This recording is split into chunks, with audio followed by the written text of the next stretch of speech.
As you've worked with SketchUp, you may have noticed something we call sticky geometry. Basically, when you move one piece of geometry over another, they tend to stick together. This behavior is key to the way SketchUp works, but sometimes it's just not what you need. The way to keep this from happening is to group geometry together as a unique entity. In SketchUp, there are two ways to group geometry. You can create a group of geometry or a component.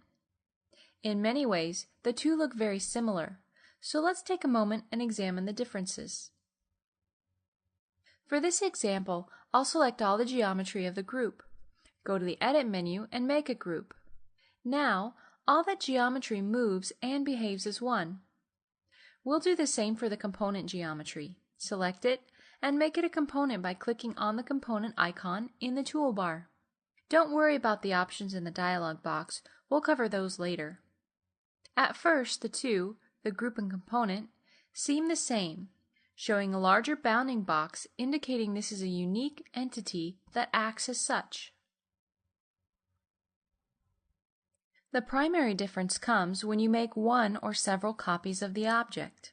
Watch what happens as we edit and make changes to the group. You can see we can manipulate each group separately. They have no connection to the original or other groups. However, as we edit and change the component, all the components change as well. You see, components are instanced, which means they're all linked to each other, and anything you do while editing a component will be repeated to the other components. As a general rule, anything in your model that's repeated, even once, should be made into a component first. We'll talk more of groups and grouping in a different video.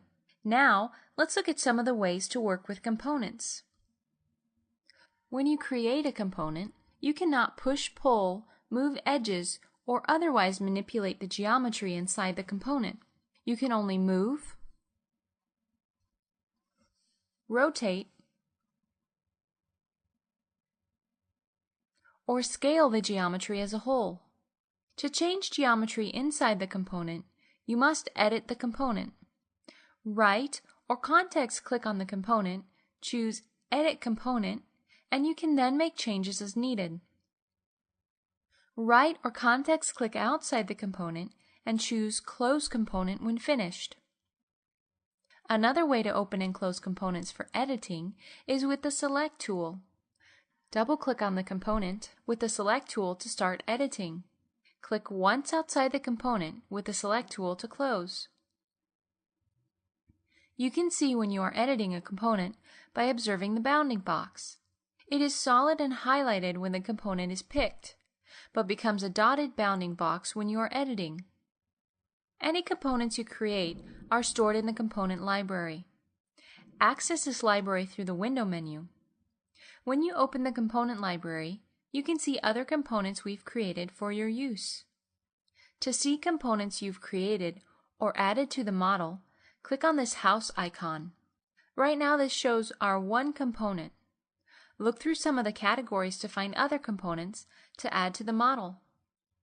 Simply click on a component, then click in the model space to place it in the scene. After adding a few components, click on the house icon to see all the components that have been added to the model. There's a lot more depth to components and the component browser, so look to other videos for more information.